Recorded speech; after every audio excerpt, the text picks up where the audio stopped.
Guys, Beth here at Abby's Addicts Creation, and I have seen a few of you ask about how to take the P3 out of auto processing mode so you can focus it yourself. It's actually really simple. As you can see, it already is in auto mode and it's already taken the measurements for me. But if you want to take it out of auto mode, you can do it a couple of ways. You can do it on the knob on the device itself, or you can go into device settings and turn off auto mode.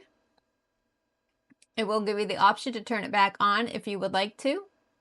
You then just click the little level looking thing where the measurement is. It'll pop up this little, looks like a shutter box for a camera, and you click wherever it is you would like to measure, and it will do an auto measure manual, I guess, mode, if you will, and that is how you do it. I hope this helps you, and thank you for watching.